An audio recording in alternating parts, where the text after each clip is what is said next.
ang the best para magkaroon tayo ng tunay na liwanag at pagkakaisa. Utang ina nila!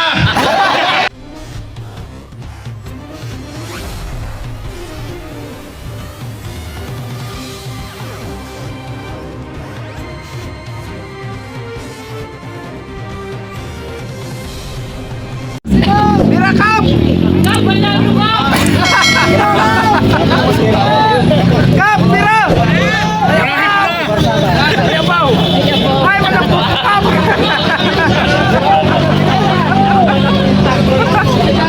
Kap, madami pa dito! Mamaya! Dami pogi dito. Magandang hapon po sa inyo lahat, mga kaibigan. Hindi ako sanay magsalita sa maraming crowd. Hanggang social media lang po ako nag-iingay. Pero by the way, lahat naman tayo gusto natin ng tunay na pagbabago. At gusto natin malaman ang katotohanan. Sabi nga nila, no above to the law. Kahit Vice President siya, dapat panagutan niya ang kanyang nagawang pagkakamali. Yun ang dapat. Hindi dahilan para may mga nagrally na awatin ang kanyang impeachment, trabaho ng Kongreso na aksyonan ang impeachment complaint against kay VP Sara Duterte. Yun ang the best para magkaroon tayo ng tunay na liwanag at pagkakaisa. Utang ina nila!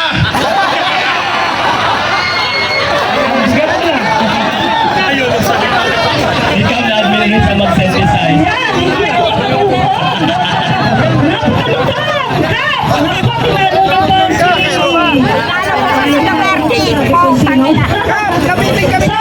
Si Valerista! Valerista! Nasaan ka na? Ikaw na ang susunod! Kasama ko ang aking asawa sa apat na buwang buntis. Nandito po sa inyong harapan dahil gusto ko pong magkaroon ng hustisya ang mga nilustay na pera ng taong bayan. Magpasalamat tayong lahat na nandito ngayon. Bakit? Ano ba ang sabi nung matandang fentanyl? Sa lahat ng mga supporters niya, magkita-kita kayo sa impyerno. Sara Duterte! Anong sabi ni Sara Duterte? Kahit anong mangyari, ako pa rin ang presidente sa impyerno. Anong gusto ninyong mangyari?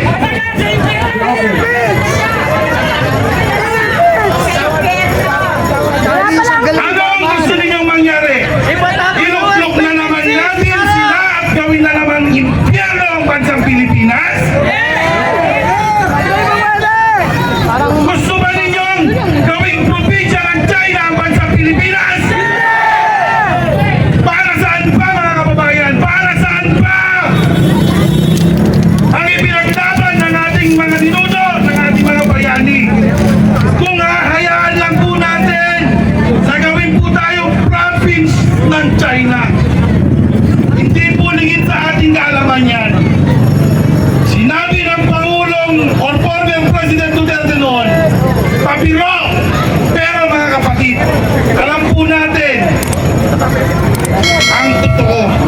Sinabi ng former President Duterte na gawin na lang tayong province of China. Gusto niyo ba yan?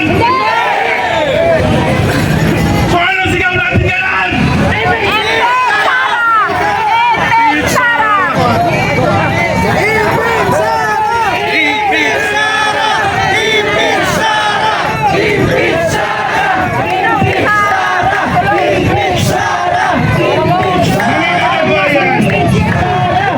Mga kababayan, ginagawa po ng ating Pangulo ang lahat ng kanyang pagkakaya. Pero, paano po tayo uusap nito? Meron pong magnanakaw ng pondo ng Pilipinas. Anong mangyayari sa atin? Wala po. Ang sigaw nila kapayapaan, pagkakaisa. Paano po tayo magkakaroon ng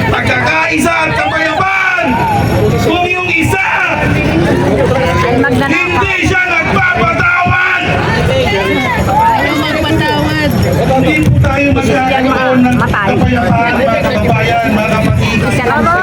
Hanggat nandyan si Sara Duterte, hanggat nandyan ang mga Duterte, hanggat nandyan yung mga troll, yung mga bayaran vlogger na mga Duterte,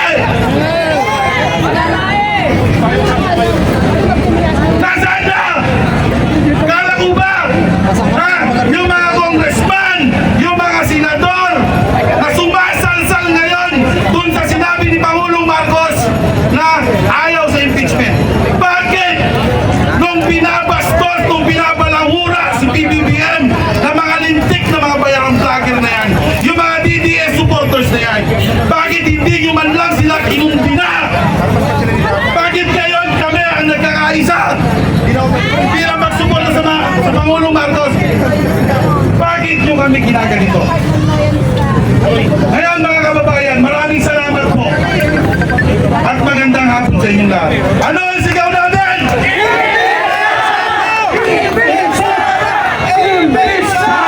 Maraming salamat po. Sara, impeach. Maikli lang, mula isang Ang malakas na pwersa para itagsa si Sara Duterte!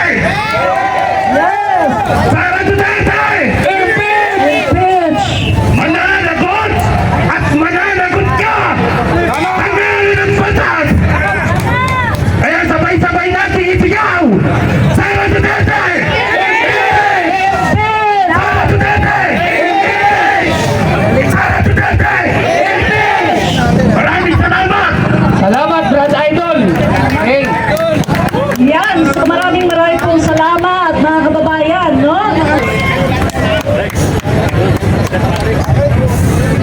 Pakadami pa na natin, nakalaw ka kaunti. Palibasa mo dito, kaya hindi ko kita. Sa kabila ng abala ang mga tao sa iba't ibang dahil din Family Day. Abala sila sa pagpunta sa mga mall, sa pagpunta sa panonood ng sine, sa pamamasyal. Subalit mayroong ilang mga magigiting at makabayang mamayang Pilipino na andito sa panulukan ng EDSA People Power Monument upang manindigan para sa katotohanan at arungan at katuwiran ng lahi at ng lipunang Pilipino. Palakpakan nyo yung mga sarili. Tumingin kayo sa puno ng mangga na yun, nakikita niyo po ba? Yung mga bunga ng mangga, ganun lang yung bilang natin ngayon. Pero sa totoo lang, sa buong Pilipinas at sa mamayang Pilipino sa buong mundo, yung mga dahon ng puno ng mangga, ganun tayong kadaming naniniwala na dapat katalsikin, kababay sa pwesto o impeach itong si Vice President Sara Duterte. 125 million pesos ginastos lamang sa loob ng 11 araw. Gano'ng katakaw o kagahaman itong pangalawang pangulo ng ating bansa. Kaya tayo nandito ngayon upang ipakita na tayo magsimula. Ito ang pinakauna makasaysayang pagkilos. Ngayong Enero 2025, ang grupo ng Bunyog, ng Magdalo, ng ilang mga makabayan vlog, ng mga loyalista, ng mga kakampi, ng mga dilawan ay nandito sa panuluhang ito upang ipahayag ang ating mga damdamin na tayo ay ayaw na sa korap na Pangulo. At alam mo namang ayaw kung hindi ka naman to kasi binoto. Ako po ay akampik noong noong halalan nagdaan ng 2022. Tayo mga kasama sa Magdalo at sa Bunyog, siyempre. Subalit, sa pagkakataong ito, ako'y nananawagan. Ating ingatan at protektahan ang ating Pangulo ng Republika ng Pilipinas na si Bongbong Marcos. Dahil sa mga nangyari sa kanya, hindi maganda. Naku po, balik na naman tayo sa madilim na bahagi ng mga Duterte. Kaya ingatan natin siya at kailangan paglaban. Madali niya. Yan sa totoo lang ang Pangulo, hindi ko siya kaibigan ito ang kilala dahil sa kampik nga ako, Lenny Robredo. Pero sa pagkakataong ito, hindi lang siya makakapagdahag ng kanyang damdamin sa impeachment. Pero sa tingin ko, ang puso niya ay nasa atin. Nasa atin. Dahil hindi naman siya ganun garapal na kumalaban sa kanyang kapwa politiko. Kung tutusin ay mabait. Yung inakala natin masamang Pangulo pala mabait naman pala ngayon. Sobra. Oh, di ba? Kaya pagtuloy natin siya at ating siyang protektahan na walang masamang mangyari sa kanya.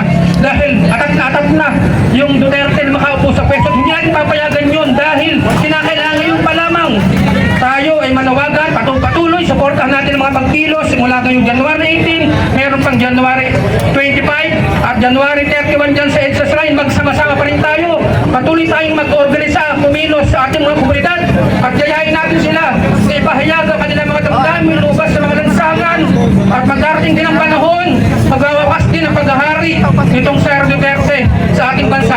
Duterte sa ating bansang Pilipinas.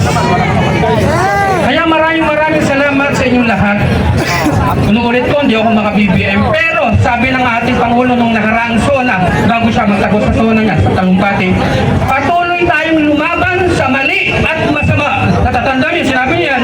At ipaglaban natin ang tama at mabuti na siyang ginagawa ng bawat isa sa inyo ngayon na nandito.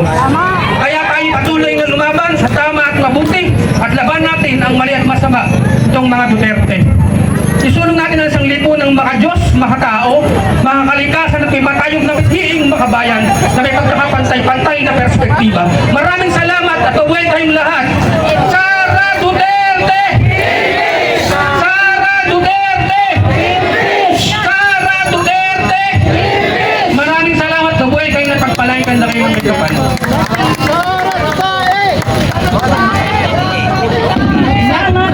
Mga kababayan, Ulit. Magandang hapon sa lahat. At natutuwa ako, no, ang dami din natin dito, no. Ito yung isang pagkakaisa ng iba't ibang kulay sa politika. Dahil meron tayong common na objective. Ito ay ang may impeach si Sara Magnanakaw. Kung noon na sinisigaw ko ay Lenny Lugaw, ngayon ay isisigaw ko ay Sara Ulo Magnanakaw!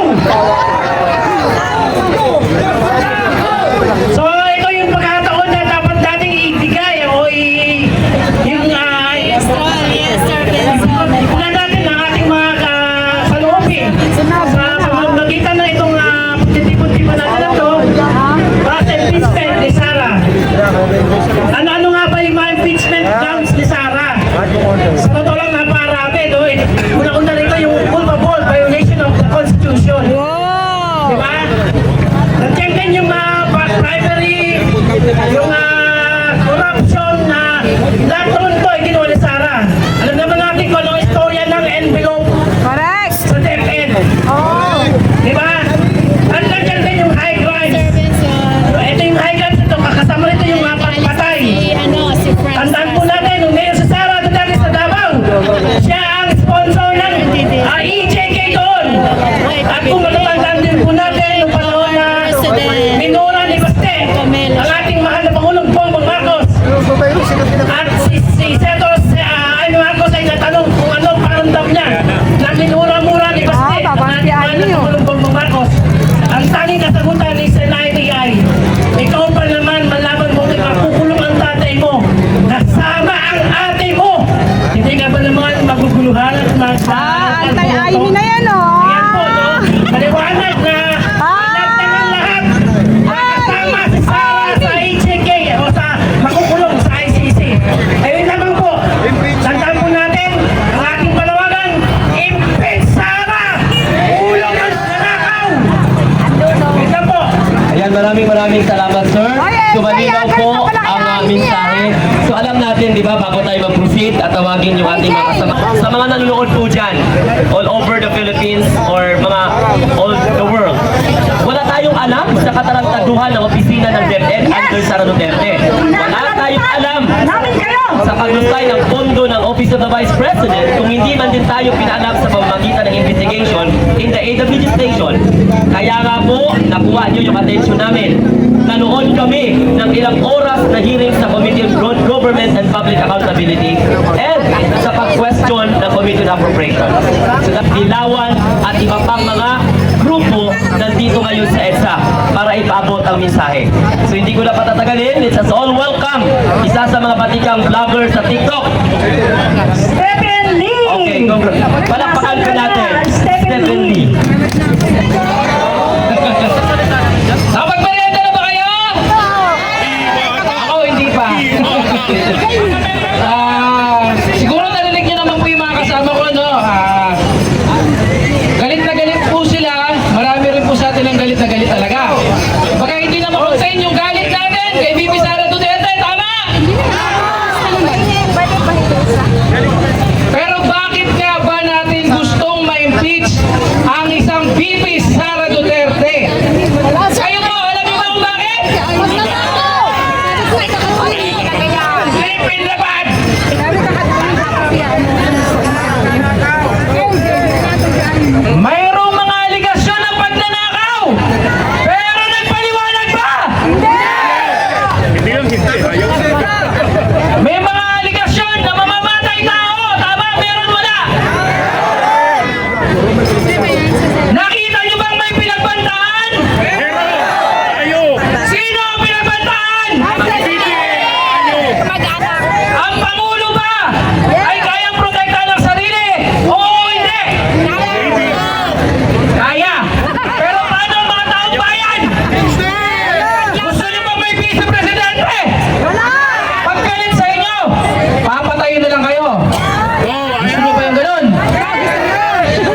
Ako po, para sa kaalaman nyo, ang pamilya ko po talaga yung mga loyalista.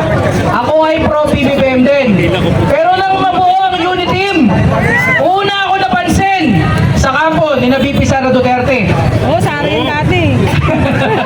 Kasi bumoses si Mami Peg. Oo, kasi alam nyo, kapos sila. Kapos sila sa mga nagmo-mobilize na may itsura. Tama ulit! Kaya ako'y tumulong noon ng buong puso. Yes! Kahit na kay dating Pangulong Digong, sukang-suka na ako. Sabi ko, iba itong anak. Kasi totoo naman nagpakita talaga na hindi siya basta-basta tumitiglob sana. At isa pa, Malat kayo! talagang magagawa kong suportahan siya. Sino nakiusap? Ang Pangulong Bongbong Marcos Jr. Di ba sinabi pa ni VP Sara, I love you, Bongbong. Nabuto ng loyalista! Pero ngayon, ang aming mga tinuligsa at ang mga tumiligsa din sa amin na mga kakamping, ay kakampi namin ngayon! Hindi perfecto si Bongbong Marcos! Hindi rin perfecto si Lele Robredo! Oo, mga panyabata. Pero sana, talaga kayo mga masasamang tao! Iiyak na yan! Ang yabang-yabang nyo sa social media! Agila! Sisiw! Yung VP Sara nyo! Kung makadrawing kayo! Agila! Bubulagin na mga buhaya sa Kongreso! Kung talagang matapang si VP Sara Duterte! Bakit di siya umarap? Isa siyang abogada! Hindi ba? Napakagaling ni Congressman Marcoleta. Bakit hindi niya gawing abogado sa impeachment, hindi ba? For president niya eh. For president, di ba? Uy, kamatis kasi! Ha? Yung kamatis, namamalan siya sa kamatis? Eh bakit nakakamatis yung mukha niya nung nasa EDSA? Kamukha nila po ito! Oo! Di pa mo pago. Kala niya ha, tatakutin niya tayo sa Iglesia ni Cristo. Hindi, pero totoo, no? Naniniwala tayo na dapat irespeto ang ating mga kapatid sa iglesia. Sabi nga nila, magkaisa, huwag mangisa. Pero marami din doon ang nakararamdam ng pang-iisa. Bakit? Ang ipinangako, ano ang pinangako? Kapayapaan, hindi ba? Tama, kapayapaan. Pero meron palang nangampanya doon. Ha? Ilang buwan, mga isang buwan yata o ilang linggo. Palaging sigaw ng mga pro-BBM vloggers. Hina-hijack ang inyong rally. Anong ginawa nyo? Last minute, doon lang kayo nag-warning. Pero may ginawa ba kayo? Ha? May ginawa ba kayo na natapos na? Sige, dumako tayo sa pangkapayapaan. Sabihin na natin totoo, pag dumaan sa isang impeachment process, si VP Sara, dahil may mga supporters din siya, lalo na sa inyo sa iglesia, dahil susunod kayo sa inyong pamunahan, magkakagulo. Pero hindi rin ba pagkakagulo ang gusto nilang mangyari na mag-aklas sa pangunguna ng mga military laban sa Pangulong Bongbong Marcos Jr.? Hindi ba magulo rin yun? Pero umakyat pa sa entablado si Marcoleta at nangako bilang isang kandidato na malapit sa mga Duterte. Pinapangako ko, pakikiusapan ko sila na hindi na manggugulo, hindi na makikiusap sa mga militar. May narinig ba kayong ganon? Alam na alam nyo po, alam na alam din po namin, maiingay ang mga pro-BBM vloggers. Maiingay ang mga kakampi vloggers. Pero wala nang mas magulo pa sa mga DDS vloggers, tama? May nakita ba kayong ganitong mukha na nagbanta laban sa kanila? Meron? Wala! Sikap na to! Pinagbantaan kaming lahat! Papatayin daw kami! May namatay ba? May namatay pa ba? Meron!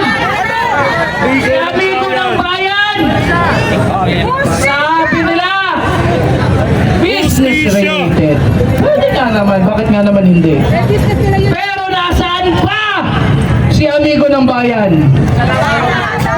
Hindi ba maganda Nasa na Davao. magkaroon din ng investigasyon doon ang hindi mga taga Davao? Tama o mali? Hindi po natin alam kung anong tunay nangyari. Pero mas maganda kung may mag-iimbestiga na hindi mga taga doon.